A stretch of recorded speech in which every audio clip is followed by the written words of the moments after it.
Hello, my dear students. I welcome all of you on Sama Tabassum classes. This is session number second for Anomaly Ecology and Biodiversity. Anomaly Ecology and Biodiversity आपके बहुत सारे exams में होता है, बहुत ही important component and hot topic for exams. So we will do a lot of MCQs for this component as well. Previous जो session हमारा हुआ उस पर बहुत अच्छे रेस्पॉन्सेज आए थे. Thank you so much for your response and lovely these replies. And अगर आपकी कोई भी क्वेरी है आप कमेंट सेक्शन में लिख सकते हैं. I am monitoring the comments my self. Or if you want to join our batch, supervisor batch, constable batch, or English grammar batch for JKSSB, you can download Saima Tabassum classes application in your mobile on your mobile phones, and वहाँ पे आप join कर सकते हैं. और इसके साथ साथ हमारी टेलीग्राम चैनल भी है साइमा तबस्सुम क्लासेस के नाम से. हमारी व्हाट्सएप चैनल भी है साइमा तबस्सुम क्लास के नाम से. And if you want any career guidance and any other like that thing, so हमारे इस एप्लीकेशन में सिविल सर्विस गाइडेंस प्रोग्राम के अंदर हर एक एग्ज़ाम की गाइडेंस प्रोवाइड काउंसलिंग की जाती है. आप वहाँ पे भी ज्वाइन कर सकते हैं. So let's get started for today session. तो आज के सेशन में सबसे पहला क्वेश्चन है, which of the following gas causes heart diseases. आपको पता है जब एयर पोल्यूशन होता है, आपने दिल्ली का एयर पोल्यूशन भी के बारे में भी सुना होगा, देखा होगा. वहाँ पे सबसे ज़्यादा कंसर्न क्यों होता है? क्योंकि एक तो बाकी रुकावटें आती है, उससे बाकी प्रॉब्लम्स हो जाती हैं. क्लियरली आपने विजन नहीं होता है, एक्सीडेंट्स होते हैं, लेकिन उसके साथ साथ हेल्थ इश्यूज बहुत सारे होते हैं, स्पेशली चिल्ड्रन और ओल्ड एज पर्सनस में. तो इनमें से जैसे ओजोन है, कार्बन मोनोऑक्साइड है, नाइट्रोजन ऑक्साइड है या सल्फर डाइऑक्साइड है, इनमें से ऐसा कौन सा गैस है जो जिसकी वजह से हार्ट डिजीज होती हैं? ठीक है, तो यस इसका रीजन है कार्बन मोनोऑक्साइड, COO. ठीक है, कार्बन मोनोऑक्साइड से हार्ट डिजीज होती है और option B is the right answer. Okay, moving forward for to another question.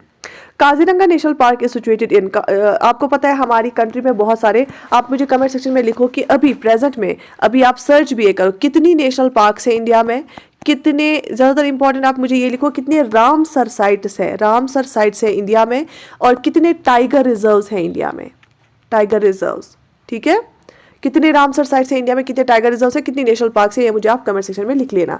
Kaziranga national park जो है ये कहाँ पे है, किस स्टेट में है? आसाम, राजस्थान, उत्तरांचल, वेस्ट बंगाल. कल के सेशन में, इससे पहले वाला सेशन जो था एनवायरनमेंट इकोलॉजी एंड बायोडाइवर्सिटी का, उसमें हमने रणथंभौर नेशनल पार्क में के बारे में पढ़ा था जो कि राजस्थान में है. लेकिन काजीरंगा नेशनल पार्क कहाँ पे? आसाम में है. ठीक है, और आसाम के एक नॉर्थ ईस्टर्न स्टेट है, one among the 7 sisters of north east India. Okay, so option A, Assam is the right answer.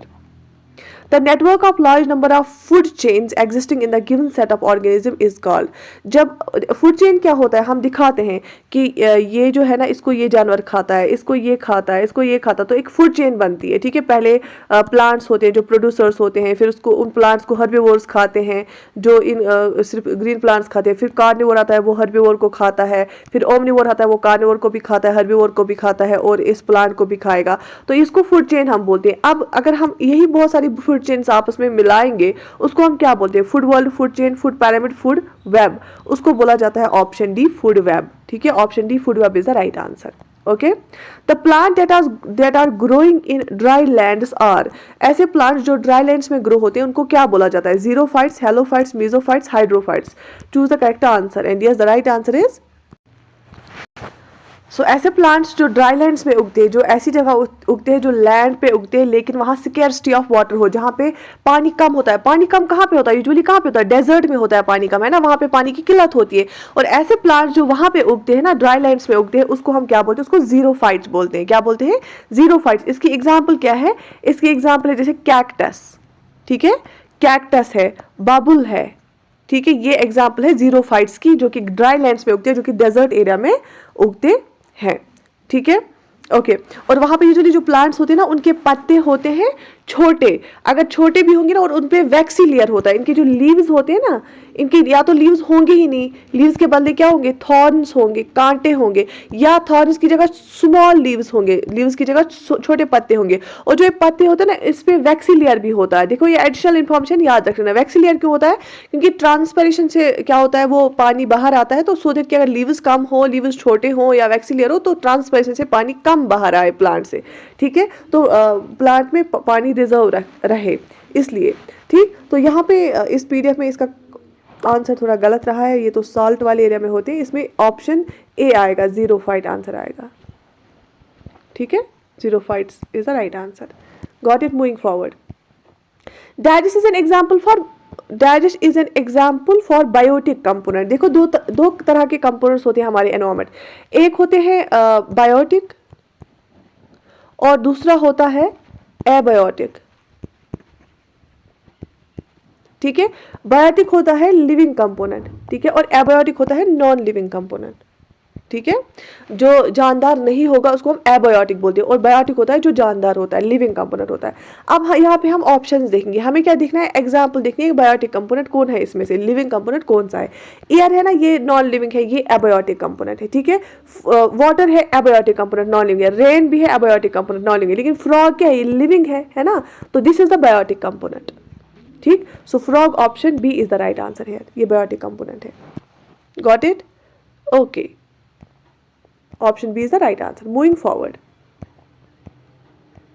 Coral reefs are abundant in, coral reefs सबसे ज्यादा कहाँ पाए जाते हैं इन ऑप्शंस में से। कोरल रीफ्स आपने देखे होंगे, कोरल्स किसे बने होते हैं, इनका जो शल होता है ना वो CaCO3 से बना होता है, कैल्शियम कार्बोनेट से बना होता है, और अगर टेम्परेचर इंक्रीज होगा, सॉल्ट लेवल इंक्रीज होगी या एसिडिटी ज़्यादा बढ़ेगी तो ये डिजोल्व होते हैं शेल्स, और कोरल रीफ्स को नुकसान होता है, वो मर जाते हैं। कोरल ब्लीचिंग भी आपने सुना होगा, जब कलर चेंज होता है। और ऑस्ट्रेलिया के पास जो हमारा कोरल रीफ था, ग्रेट बैरियर रीफ था, वो उस पर भी इम्पैक्ट हुआ। तो लेकिन आप इन ऑप्शंस में देखिए, भारतपुर, कोलाइडो, सुंदरबंस, गल्फ ऑफ मन्नार, कहाँ पे सबसे ज्यादा अबंडेंट कोरल रीफ्स देखे जाते हैं। गल्फ ऑफ मन्नार कहाँ पे, ये तमिलनाडु साइड है, सदर्न इंडिया में। सुंदरबंस कहाँ है, वेस्ट बंगाल साइड में, जहाँ पे गंगा और ब्रह्मपुत्रा मिला के एक जो है बनाता है, डेल्टा बनाते हैं। कोलाइडो नेशनल पार्क और भारतपुर, तो कहाँ पे सबसे ज्यादा कोरल रीफ्स पाए जाते हैं अबंडेंस में। So yes, the right answer is option D, gulf of Mannar. Okay, next question is an example for endangered species is, endangered species की एग्जाम्पल आपको बतानी है। ऑप्शंस क्या क्या है, एक तो है राइनोसोर्स, दूसरा है एलिफेंट, क्रोकोडाइल, गोट। क्योंकि आपने देखा होगा IUCN एक कन्वेंशन है, उसके अकॉर्डिंगली एक रेड डेटा बुक बनाई जाती है जिसमें बोला जाता है कौन सा क्रिटिकली एंडेंजर्ड है, कौन सा एंडेंजर्ड है, कौन एक्सटिंक्ट हुआ है, कौन सा जानवर। ठीक है, तो कौन सा प्लांट, या उस पर रिस्ट्रिक्शंस भी लगाते हैं उसकी जो है एक्सपोर्ट करने पे या उनके मारने पे। तो इनमें से आपको बताना है कि एंडेंजर्ड वाली कैटेगरी में कौन सा है। राइनोसोर है, एलिफेंट है, क्रोकोडाइल है, गोट है। ठीक है, तो इसमें क्या, देखो ये जो IUCN की कैटेगरी चेंज होती जाती रहती है, कभी कोई जो लिविंग ऑर्गेनिज्म होता है वो एंडेंजर्ड होगा और उसके बाद क्रिटिकली एंडेंजर्ड बनेगा, या क्रिटिकली एंडेंजर्ड से बाहर आके वल्नरेबल बनेगा। तो यहाँ पे बेसिकली अभी का अगर हम स्टेटस देखेंगे ना, तो एलिफेंट, आप ऐसे याद होगी, E for elephant, E for endangered. Elephant endangered category में आता है, राइनोसोर जो है ना ये वल्नरेबल कैटेगरी में आता है। ठीक है, और जब आपका एग्जाम होगा उस टाइम पे मेन जानवरों का आप चेक कर लेना स्टेटस। ठीक है, सो यहाँ पे अभी की हम अगर बात करेंगे तो अभी इसका आएगा ऑप्शन बी, एलिफेंट, क्योंकि ये चेंज होता रहता है, इसीलिए इसमें फिर कभी कभी एरर होता है। ठीक, moving forward, ozone, methane, 1 molecules of oxygen, 2 molecules of oxygen, 3 molecules of oxygen, 4 molecules of oxygen. Basically ये होगा क्वेश्चन, यहाँ पे एरर है, इसमें होगा ओजोन में कितने मॉलिक्यूल्स ऑफ ऑक्सीजन होते हैं। तो आपको मैंने बार बार बोला, ओजोन क्या होता है, O3, ओजोन क्या होता है, O3 होता है, और उसमें 3 मॉलिक्यूल्स, 3 एटम्स होते हैं ऑक्सीजन के। और so the right answer will be option C, 3 molecules of oxygen, 3 oxygen मिलते हैं और ओजोन बनाते हैं। ठीक है, और ओजोन कहाँ पे होता है, ये स्ट्राटोस्फीयर में होता है, हमारे एटमॉस्फेयर की जो सेकंड लेयर है ना वहाँ पे होता है ओजोन, O3 होता है, और जो फर्स्ट लेयर है उसको ट्रोपोस्फीयर बोलते हैं, जो हमारे अर्थ के नज़दीक सबसे पहली लेयर है वो ट्रोपोस्फीयर है, और दूसरी लेयर है स्ट्राटोस्फीयर। स्ट्राटोस्फीयर में ओजोन होता है, इसको हम गुड ओजोन बोलते हैं क्योंकि ये हमें UV अल्ट्रावायलेट रेडिएशन से बचाती है। लेकिन अगर यही ओजोन ट्रोपोस्फीयर में आएगा, ये होता है बैड ओजोन। ठीक है, क्योंकि ओजोन का काम कहाँ पे है, स्ट्राटोस्फीयर में, ये बचाता है हमें अल्ट्रावायलेट रेडिएशन जो सन की रेज में होते हैं उससे हमें बचाता है। ठीक है, ओके, और ओजोन क्या होता है, सेकेंडरी पोल्यूटेंट भी माना जाता है। एडिशनल इंफॉर्मेशन याद रखा करो। Global warming is caused by, global warming किससे काज होती है, क्या ये लीड से काज होती है, कार्बन मोनोऑक्साइड से काज होती है, कार्बन डाइऑक्साइड या नाइट्रस ऑक्साइड से काज होती है। ग्लोबल वार्मिंग होती है काज किससे, कार्बन डाइऑक्साइड का। जब देखो हमारे इस एटमॉस्फेयर में ऑलरेडी कार्बन डाइऑक्साइड प्रेजेंट है एक लिमिट में, लेकिन CO2 कार्बन डाइऑक्साइड का जो जब इसका प्रपोर्शन बहुत ज़्यादा इंक्रीज होता है ना, उससे क्या होता है वार, ये ग्रीन हाउस गैस है ना, कार्बन डाइऑक्साइड एक ग्रीन हाउस गैस है, और मैंने आपको लास्ट सेशन में पढ़ा है green house gas effect. Green house gas है, इससे क्या होता है वार्मिंग अप अर्थ होती है। जितना कार्बन डाइऑक्साइड इंक्रीज होगा उतना वार्म अप होगा हमारा अर्थ, और उतनी ग्लोबल वार्मिंग हो जाएगी, और उससे क्या हो जाएगा, ग्लेशियर्स मेल्ट होते हैं, सी लेवल राइज हो जाती है, फ्लड्स आते हैं। ठीक है, so option C carbon dioxide is the right answer. Moving forward, pistia is ये क्या है, ये जो नाम है यहाँ पे पिस्टिया, इसको पढ़ सकते हैं, sorry if I am pronouncing it wrong. So the right answer, ये टेरेस्ट्रियल प्लांट है, जीरोफाइट है, हर्बीवोर है, हाइड्रोफाइट है। सो द राइट आंसर इज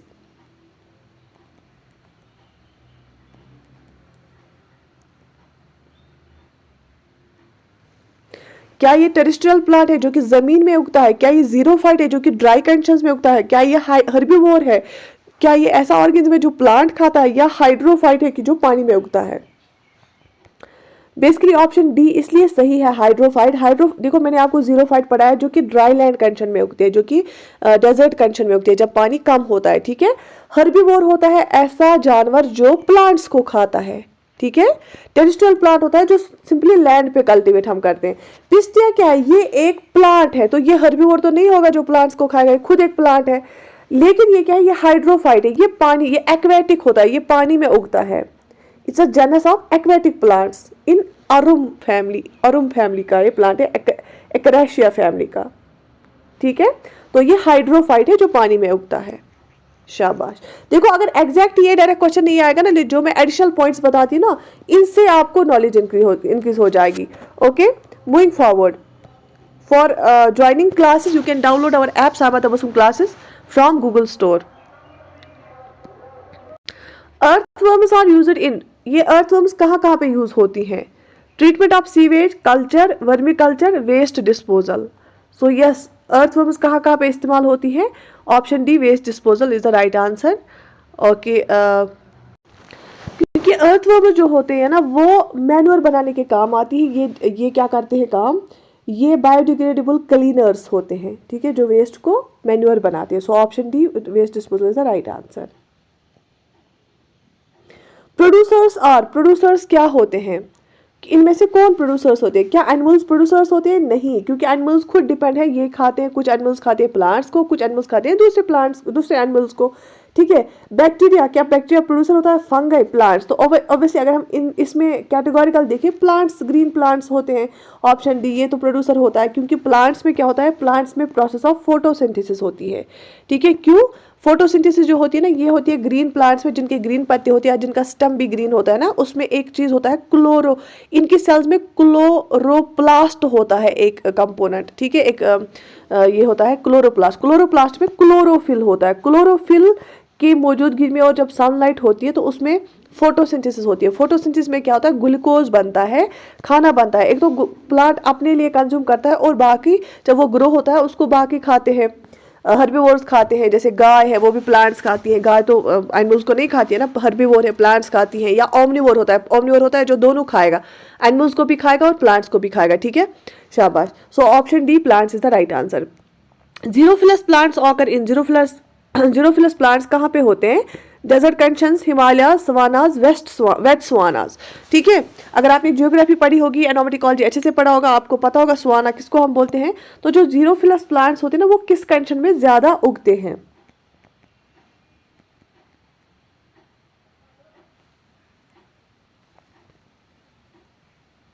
जीरोफिलस का मतलब क्या होता है, जीरोफिलस का मतलब होता है ड्राई लविंग ऑर्गेनिजम्स, सच प्लांट्स जो ऐसी इकोलॉजिकल एडेप्शंस करती हैं टू डेजर्ट लाइफ, जो अडेप्ट करती हैं खुद को, जो ड्राई लवर होती हैं, जो ड्राई एनवायरनमेंट को पसंद करती हैं, डेजर्ट लाइफ को पसंद करती हैं, उनमें क्या होता है, जो जीरोफिलस प्लांट्स होते हैं ना, देखो ये कैसे फिर वहाँ पे अडेप्ट करके रह पाते हैं, सर्वाइव कर पाते हैं। इनके लॉन्ग रूट्स होते हैं, क्या होते हैं, लॉन्ग रूट्स। क्यों, क्योंकि अगर डेजर्ट एरिया में पानी नहीं होता लेकिन नीचे कहीं होगा तो इसके रूट्स इतने बड़े होते हैं, वो नीचे से पानी लेता है अपने लिए। ठीक है, और जैसे इनमें फ्लैशी स्टेम्स होते हैं, क्या होते हैं, फ्लैशी स्टेम्स होते हैं। जैसे कैक्टस है ना, वो थिक होता है। अच्छा, इनमें थिन लीव्स होते हैं, या छोटे लीव्स होते हैं, स्मॉल लीव्स होते हैं, ठीक है, या इनमें वैक्सी लेयर होता है ऊपर इस पे। तो इसीलिए इसका जो आंसर आएगा वो क्या आएगा, जीरोफिलस प्लांट होते हैं जो ड्राई कंडीशन लवर प्लांट होता है। Option A desert condition is the right answer. Himalaya जो है ना, हिमालयाज यंगेस्ट माउंटेन्स है, यंगेस्ट माउंटेन्स है वर्ल्ड में, और ये ग्रो हो रहे हैं, ठीक है। और स्वानाज ग्रासलैंड्स होते हैं। Moving forward, rainfall between 100 and 200 centimetre is, अब जिस जगह पे 100 से 200 सेंटीमीटर तक रेनफॉल होती है ना, उसको हम क्या बोलते हैं, वो किस जोन में आता है, arid zone, dry zone, wet zone, intermediate zone. क्योंकि डिफरेंट जोन्स होते हैं, एक ऐसा जोन होता है जहाँ पे रेनफॉल होती ही नहीं, दूसरा जोन होता है जहाँ पे थोड़ी होती है, तीसरा जोन होता है जहाँ पे बहुत ज़्यादा होती है, एक्सट्रीमली ज़्यादा होती है। तो 100 से 200 सेंटीमीटर तक जहाँ पे रेनफॉल होती है ना, वो किस जोन में आता है। तो कहाँ पे कितनी रेनफॉल अवेलेबल होती है, कितनी रेनफॉल होती है, उस बेसिस पे डिफरेंट जोन्स बनाए जाते हैं। अब अगर हम एरिड जोन की बात करेंगे, आप याद रख लेना 20 to 50 सेंटीमीटर जहाँ पे रेनफॉल होती है ना, वो उसको हम बोलते हैं एरिड जोन। इसमें लो रेनफॉल होता है 20 to 50 सेंटीमीटर।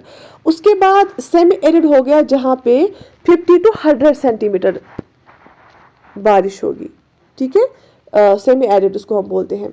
अच्छा, उसके बाद अगर हम वेट इंटरमीडिएट जोन है ना, इंटरमीडिएट जोन में 100 to 200 सेंटीमीटर बारिश होती है। और जो वेट जोन होता है ना, वेट जोन में 200 सेंटीमीटर से ज़्यादा बारिश होती है। ये आप याद रख लेना हमेशा के लिए, फिर कोई भी क्वेश्चन आए आपको आ जाएगा करना, ठीक है। शाबाश। So option D intermediate zone here is the right answer. Blood cells do not shrink in blood because blood cells blood में श्रिंक किस लिए क्यों नहीं होती है, क्योंकि ब्लड क्या होता है, हाइपोटोनिक होता है, इक्विमोलर होता है, हाइपरटोनिक होता है, आइसोटोनिक होता है। ब्लड सेल्स श्रिंक नहीं होती है क्योंकि ब्लड क्या होता है,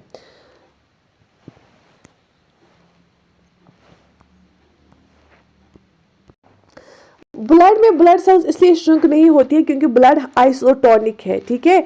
इसमें एक मकदार में ये रहता है। अगर आप हाइपरटोनिक सोल्यूशन में ब्लड सेल्स डालेंगे ना, वो श्रिंक हो जाएगी। क्यों? क्योंकि वो कंसनट्रेट होता है, उस ब्लड सेल से वाटर बाहर चला जाएगा, वो श्रिंक होंगी। लेकिन अगर आप हाइपोटोनिक, हाइपो हो गया जहाँ पे कम कंसनट्रेशन हो, अगर आप हाइपोटोनिक में ब्लड सेल्स को डालेंगे ना, वो उसमें पानी ज़्यादा अंदर चला जाएगा, तो वो स्वेल हो जाएगी, वो लार्ज हो जाएगी साइज में, ठीक है। तो लेकिन आइसोटोनिक में वो ऐसी की ऐसी रहती है, तो वहाँ से उसको कुछ चेंज नहीं होता, ये श्रिंक नहीं होती है, ठीक है। Okay, India belongs to, India किस जोन में आता है? क्या ये ट्रॉपिकल जोन में आता है, सब टेम्परेट जोन में आता है, नॉर्थ टेम्परेट जोन में आता है, आर्टिक जोन में आता है? क्योंकि ग्लोब को अगर हम देखें, इसमें भी डिफरेंट जोन है। जैसे ये इक्वेटर जाता है तो ये इसके ऊपर और नीचे वाले एरिया आते हैं ट्रॉपिकल जोन में, उसके बाद सब ट्रॉपिकल, ऐसे ही आर्टिक ऊपर है, नीचे है एंटार्क्टिका, है ना। तो इंडिया किस जोन में आ जाता है? सो यहाँ पे जो ऑप्शन है उस हिसाब से तो आर्टिक टेम्परेट में तो नहीं आएगा, ट्रॉपिकल जोन में ही आ जाएगा।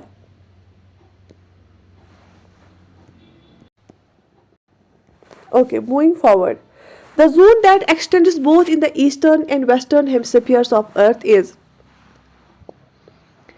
अच्छा, ये कौन सा जोन है जो एक्सटेंड होता है दोनों हेमिस्फीयर्स में? देखो, जो ये ग्लोब है, एक तो ऐसे होता है नॉर्दर्न हेमिस्फीयर और साउदर्न हेमिस्फीयर, दूसरा होता है ऐसे ईस्टर्न हेमिस्फीयर और वेस्टर्न हेमिस्फीयर। तो ऐसा कौन सा जोन है इनमें से जो दोनों हेमिस्फीयर्स में होता है? क्या साउथ टेम्परेट जोन होता है और एक्सटेंड होता है, क्या नॉर्थ टेम्परेट जोन एक्सटेंड होता है, या ट्रॉपिकल जोन एक्सटेंड होता है, या आर्टिक जोन? देखो, आर्टिक तो कौन सा इसमें है ऑप्शन, आपको क्या लगता है कौन सा आंसर है इसमें? So the right answer is North Temperate Zone. Okay. Moving forward, ozone layer occurs in, ozone layer कहाँ पे होती है? बेसिकली कहाँ पे होती है, अपनी जगह इसकी कहाँ है? हमारा जो एटमॉस्फेयर है ना, उसकी डिफरेंट लेयर्स है, ठीक है, ऐसे लेयर्स है हमारे एटमॉस्फेयर की। जो ओजोन लेयर है ना, ओजोन लेयर होती है स्ट्राटोस्फीयर में। स्ट्राटोस्फीयर सेकंड लेयर है एटमॉस्फेयर की, और वहाँ पे जो ओजोन होता है उसको हम गुड ओजोन बोलते हैं। O3 है ओजोन की फॉर्मूला, O3, 3 ऑक्सीजन मॉलिक्यूल्स होते हैं। गुड ओजोन इसलिए बोलते हैं क्योंकि जो सन रेज आती है ना, ये उनमें जो अल्ट्रावायलेट रेडिएशन होती है ना, जो बहुत हार्मफुल होती है हमारे लिए, सारे लिविंग ऑर्गेनिजम्स के लिए, उसको ये रोकती है। फिर उस अल्ट्रावायलेट रेडिएशन के बगैर बाकी सनलाइट अंदर आती है। लेकिन अगर यही ओजोन किसी दो पोल्यूटेंट से मिलके बनेगा तो उसको हम उस टाइम सेकेंडरी पोल्यूटेंट बोलते हैं, ठीक है। अच्छा, अगर ये ट्रोपोस्फियर में होता है एज पोल्यूटेंट, उसको हम वहाँ पे बैड ओजोन बोलते हैं, क्योंकि इसकी जगह कहाँ पे है, इसकी जगह है स्ट्राटोस्फियर में। ये होना चाहिए स्ट्राटोस्फियर में, ना कि यहाँ पे। और जब ये थिनिंग ऑफ लेयर होती है ओजोन की, उसी को हम ओजोन होल बोलते हैं, जो कि एंटार्क्टिका में देखने को मिला था। फिर ओजोन लेयर को बचाने के लिए बहुत सारे वीनिया कन्वेंशन या मॉन्ट्रियल प्रोटोकॉल, बहुत सारी चीजें लाई गई, जिसकी वजह से इस ओजोन होल को रिफॉर्म किया गया। So option A stratosphere is the right answer. Ozone layer होनी चाहिए कहाँ पे, स्ट्राटोस्फियर में, ठीक है। Parts of Karnataka, Kerala and Tamil Nadu are included in, जो ये आपने देखा होगा तीनों क्या है, कर्नाटक, केरल और तमिलनाडु, तीनों ये है ऐसे ही इस वाले एरिया में आती है, इंडिया की साउदर्न एरिया में आती है, ठीक है। इनके पार्ट्स कहाँ पे, तीनों स्टेट्स के पार्ट्स किस में आती है, क्या उत्तराखंड बायोस्फीयर रिजर्व में, नंदा देवी बायोस्फीयर रिजर्व में, नीलगिरी बायोस्फीयर रिजर्व में, नोगरेक बायोस्फीयर रिजर्व में। नोगरेक बायोस्फीयर रिजर्व मेघालय में है, उत्तराखंड बायोस्फीयर रिजर्व उत्तराखंड में ऊपर नॉर्थ में, नंदा देवी बायोस्फीयर रिजर्व भी उत्तराखंड में है, लेकिन जो नीलगिरी बायोस्फीयर रिजर्व है ये साउदर्न इंडिया में है, और इसमें तीनों स्टेट्स के का हिस्सा आता है, कर्नाटका, केरला और तमिलनाडु, तीनों का, ठीक है। ओके, नीलगिरी बायोस्फीयर रिजर्व में नीलगिरीज वहीं पे पाई जाती हैं। So option C here is the right answer, ठीक है। ओके, तो फिर से example for non living biotic component, ये गलत है, नॉन लिविंग बायोटिक नहीं आएगा, नॉन लिविंग कंपोनेंट आएगा सिंपल। और नॉन लिविंग कंपोनेंट को हम क्या बोलते हैं, एबायोटिक कंपोनेंट। जैसे हमने वहां पे बायोटिक देखा था, यहाँ पे एबायोटिक दिखना है। ग्रास सुपर लिविंग है, ये बायोटिक है। फ्रॉग लिविंग है, ये बायोटिक है। पैडी लिविंग है, बायोटिक है। वाटर है, नॉन लिविंग, ये एबायोटिक कंपोनेंट है, ठीक है। So option D here is the right answer.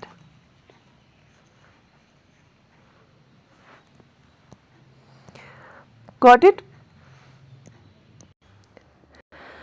इसके बाद क्वेश्चन है, smoke from forest fire is, अगर फॉरेस्ट में आग लगती है, जंगल में आग लगती है, ठीक है, वहां से जो धुआं उठता है वो क्या है, क्या वो प्राइमरी पोल्यूटेंट है। ऑब्वियसली जब धुआं हमारे एनवायरमेंट में आता है, हमारे एटमॉस्फेयर में आता है, वो तो पोल्यूशन ही कहलाता है। क्या वो प्राइमरी, मैंने आपको समझाया प्रीवियस सेशन में कि प्राइमरी पोल्यूटेंट क्या होता है, सेकेंडरी पोल्यूटेंट क्या होता है। क्या वो प्राइमरी पोल्यूटेंट है, क्या वो एंड्रोजेनिक पोल्यूटेंट है, क्या ऑर्गेनिक पोल्यूटेंट है, क्या इनऑर्गेनिक पोल्यूटेंट है। आप मुझे बताइए इनमें से वो क्या होता है धुआं। तो यहाँ पे आप बोलोगे कि मैम एंड्रोजेनिक पोल्यूटेंट क्या होता है। एंड्रोजेनिक पोल्यूटेंट होता है जो ह्यूमंस एंड लाइव स्टॉक, जो ह्यूमंस और लाइव स्टॉक रिलीज करता है हमारे एनवायरमेंट में, ठीक है, और जिसपे बहुत ज़्यादा जो डिस्ट्रप्शंस, एंडोक्राइन डिस्ट्रप्शंस आ जाती है, जो मतलब जो हार्मफुल होता है ह्यूमंस और लाइव स्टॉक की वजह से, जो पोल्यूशन एनवायरमेंट में रिलीज होता है, उसको हम एंड्रोजेनिक बोलते हैं, ठीक है। Okay, so option A primary pollutant is the right answer. और वो तो फिर डिपेंड करेगा, मतलब अगर आप देखोगे ऑर्गेनिक कंपाउंड से हुआ है तो ऑर्गेनिक पोल्यूटेंट, या इनऑर्गेनिक से हुआ तो इनऑर्गेनिक पोल्यूटेंट है। प्राइमरी पोल्यूटेंट इसलिए है क्योंकि अगर आप कहीं पे भी कोई भी चीज़ जलाएंगे, धुआं निकलेगा, वो तो प्राइमरी पोल्यूटेंट है, वो तो पोल्यूशन ही करेगा। अब दूसरा होता है कि जब हाइड्रोकार्बन्स मिलेंगे नाइट्रोजन ऑक्साइड्स के साथ, वो उस टाइम पे क्रिएट करते हैं जो पोल्यूशन, जैसे ओजोन मिलेगा या ओजोन बनेगा, कोई और सेकेंडरी पोल्यूशन, उसको हम सेकेंडरी पोल्यूटेंट बोलते हैं। लेकिन प्राइमरी पोल्यूटेंट होता है जो डायरेक्ट सोर्स से निकलता है, जैसे जंगल में आग लगी, वहां से धुआं निकला, वो प्राइमरी पोल्यूटेंट है, ठीक है। ओके, एसिटिकोलाइन इज कन्फाइंड टू, एसिटिकोलाइन कहाँ पे हमें मिलते हैं, स्वैम्पी, मानास, जो स्वैम्पी जो नेशनल साइट होता है, जो मानास नेशनल पार्क है, सुंदरबन या गिर फॉरेस्ट। सुंदरबन क्या है, ये डेल्टा है जो कि गंगा और ब्रह्मपुत्र रिवर से बना है, ठीक है। अच्छा, तो ये एसिटिकोलाइन कहाँ पाए जाते हैं, ये ऑप्शन डी गिर फॉरेस्ट में पाए जाते हैं, और गिर फॉरेस्ट कहाँ पे, गुजरात में, ठीक है। Okay, biological magnification is due to, biological magnification किससे होती है, जैसे हमारी जो फूड चेन है ना, इसमें एंटर हुआ कोई केमिकल, ठीक है, पहली लेवल में, जैसे पिरामिड होता है, पहले लेवल में कोई एंटर हुआ कोई केमिकल, जब प्लांट्स को हेर्बिवोर्स ने खाया तो वो केमिकल वहां चला गया, लेकिन वो इंक्रीज हुआ कंसंट्रेशन में। जब कार्निवोर्स ने इन हेर्बिवोर्स को खाया तो उस टाइम पे वो और यहाँ पे चला गया और इंक्रीज हुआ कंसंट्रेशन, उसको हम बोलते हैं बायोलॉजिकल मैग्निफिकेशन। बायोलॉजिकल मैग्निफिकेशन क्यों होती है, क्या वो ओजोन से होती है, यूट्रोफिकेशन से होती है, हैवी मेटल से होती है, इंडस्ट्रियल एफिलेट्स से होती है। सो the right answer will B, तो बायोलॉजिकल मैग्निफिकेशन होती है जब टॉक्सिक, ये जो heavy metals is the right answer, जब टॉक्सिक केमिकल्स होते हैं ना, जैसे डीडीटी आपने सुना होगा, उसको बैन किया डीडीटी को, ऐसे टॉक्सिक मेटल्स या हैवी मेटल्स एनवायरमेंट में होते हैं और डायरेक्टली इनडायरेक्टली कंज्यूम होते हैं ऑर्गेनिजम्स में थ्रू फूड। जैसे हमने समंदर में कुछ डीडीटी गया या कोई हैवी टॉक्सिक केमिकल गया, वो मछलियों ने खाया, हमने मछली खाई, वो हम में आया, या प्लांट्स में आ गया डीडीटी की वजह से कुछ केमिकल, या कोई और हैवी मेटल आ गया, प्लांट्स ने हमने प्लांट्स खाए, ठीक है, या हमने मीट खाया, वो उस जानवर में था, वो हम में आ गया और कंसंट्रेशन इंक्रीज हो गई, उसको हम बायोलॉजिकल मैग्निफिकेशन बोलते हैं। तो जब एक ऑर्गेनिज्म हायर फूड चेन में कंज्यूम करेगा लोअर ऑर्गेनिज्म, ठीक है, और उस लोअर ऑर्गेनिज्म में केमिकल्स होंगे और जो एक्यूमुलेट हो जाएंगे फिर हम में हायर ऑर्गेनिज्म में, उसी को हम बायोलॉजिकल मैग्निफिकेशन बोलते हैं। ठीक है, शाबाश। इस बायोलॉजिकल मैग्निफिकेशन को हम बायो एम्प्लीफिकेशन भी बोलते हैं। ठीक है, okay. Next question is increase in concentration of heavy metals along the food chain is called. जब इंक्रीज हो जाएगी कंसंट्रेशन किन की, हैवी मेटल्स की फूड चेन में, पहले एक लेवल पे था फिर ये ऊपर चला गया, लेकिन वहां पे इसकी कंसंट्रेशन इंक्रीज हो गई, ऊपर चला गया, वहां पे और इंक्रीज हो गई किसी हैवी मेटल की कंसंट्रेशन, तो इसको हम क्या बोलते हैं, biological magnification, biological accumulation, chemical magnification, chemical accumulation, इसको हम बोलते हैं बायोलॉजिकल एक्यूमुलेशन भी, बायोलॉजिकल मैग्निफिकेशन हम इसको बोलेंगे। लेकिन अगर हम यहाँ पे देखेंगे, इसको अभी हमने पढ़ा, ये बायोलॉजिकल मैग्निफिकेशन ज़्यादा सही रहेगा, और इसका दूसरा नाम बायो एम्प्लीफिकेशन भी बोल सकते हैं। बायो एम्प्लीफाई करना होगा ना, इंक्रीज अगर कुछ होता है, एम्प्लीफिकेशन। ठीक है, बायो एक्यूमुलेशन हो गया सिंपली जब हम कोई एंटर करेगा केमिकल और फिर जब वो इंक्रीज हो जाएगा कंसंट्रेशन में, उसको हम बायो मैग्निफिकेशन या बायो एम्प्लीफिकेशन बोलते हैं। ठीक है, ओके। द डिजॉल्व्ड सॉल्ट्स और मोर इन, डिजॉल्व सॉल्ट्स कहाँ पे ज़्यादा होते हैं, रेन वाटर में, रिवर वाटर में, रेन वाटर में, सी वाटर में, वेल वाटर में। डिजॉल्व, जो पानी में डिजॉल्व होंगे सॉल्ट्स, वो कहाँ पे सबसे ज़्यादा पाए जाएंगे, ऑब्वियसली सी वाटर, खारा पानी होता है, उसमें ज़्यादा सॉल्ट्स होते हैं, तो सी वाटर में, क्योंकि rain water purest form of water होता है ना, उसमें नहीं होते हैं ज़्यादा।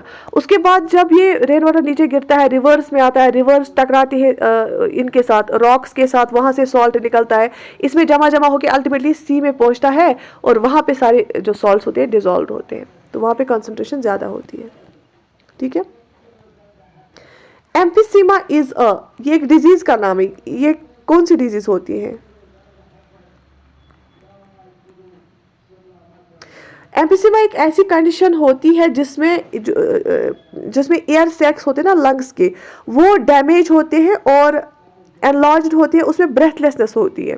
ठीक है, जो एम्फीसीमा होती है, जो हमारे लंग्स होते हैं ना, फेफड़े जो हमारे होते हैं दो, उनमें छोटे छोटे एयर सैक्स होते हैं, ठीक है, छोटे छोटे एयर सैक्स जहाँ पे चला जाता है ऑक्सीजन, जब वो डैमेज हो जाएंगे ना वो लंग्स के एयर सैक्स, तो उसको हम क्या बोलते हैं, emphysema. Sorry if I pronouncing it wrong.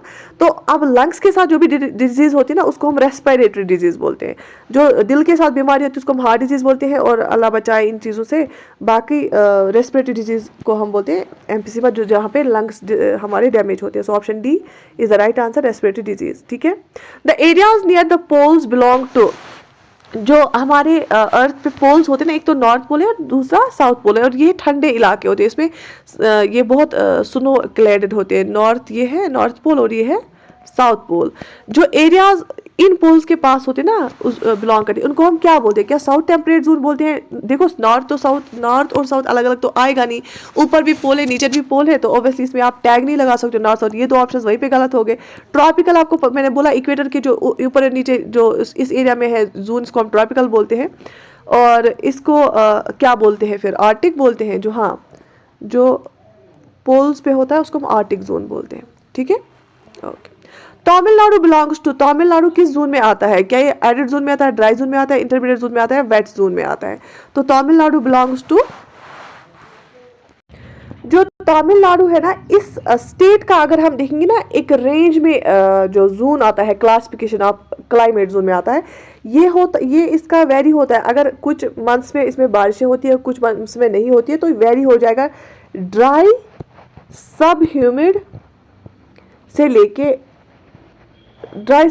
लेके सेमी एरिड तक। एरिड भी ड्राई होता है, तो यहाँ पे भी ड्राई, सब ह्यूमिड है और सेमी एरिड है, तो ये ड्राई जोन में ही आ जाएगा।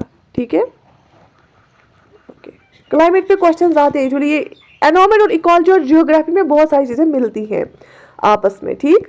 Okay, micro organisms involve in sewage water disposal. और सीवेज वाटर डिस्पोजल जो होते हैं ना, उसमें जो माइक्रो ऑर्गेनिजम्स होते हैं उसमें अगर हमें सीवेज वाटर को ये करना है, डिस्पोज करना है, उसमें कौन से माइक्रो ऑर्गेनिजम्स यूज होते हैं? लैक्टोबैसिलस, एल्गी, इकोलाई, वायरस, ठीक है। लैक्टोबैसिलस कहाँ पे होता है, पाया जाता है, आपको पता है क्या?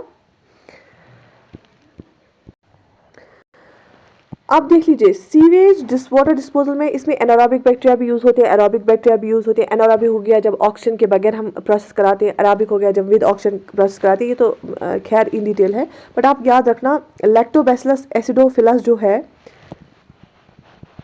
लैक्टोबैसिलस, ये क्वेश्चंस आते हैं, बहुत इंपॉर्टेंट है। एसिडोफिलस जो है, ये ऐसा बैक्टीरियम है जो डिफरेंट एफिलेंट प्यूरिफिकेशन में इस्तेमाल होता है। इसमें एबिलिटी होती है कि ये रिमूव कर पाता है, एसिमुलेट और डिकम्पोज भी कर पाता है बायोडिग्रेडेबल ऑर्गेनिक मैटर जो भी इन सीवेजेस में अवेलेबल होते हैं, ठीक है। तो ये आप याद रख लेना। So option A here is the right answer. Got it. So this is the end of the document, is the end of the PDF. और आज का जो सेशन है इसमें इतना ही। और मुझे उम्मीद है कि आपने बहुत सारी चीज़ें सीखी होंगी आज के इस सेशन में, बहुत सारे कॉन्सेप्ट सीखे होंगे। This environment ecology biodiversity component is very crucial for every competitive examination. Do right in the comment section कि आपको सेशन कैसा लगा। और बाकी if you want this PDF or if you want PDF of other sessions also, you can join our app Saima Tabassum classes, ठीक है। उसको आप डाउनलोड कर सकते हैं प्ले स्टोर से फ़ोन में, और वहाँ पे आप ज्वाइन हो सकते हैं। बाकी हमारे टेलीग्राम ग्रुप के साथ भी जुड़ सकते हैं, क्योंकि हम गूगल मीट सेशंस भी करते हैं काउंसलिंग प्रोग्राम के लिए, तो वहाँ पे भी आप जुड़ सकते हैं। Take very good care of yourself. अल्लाह हाफिज़।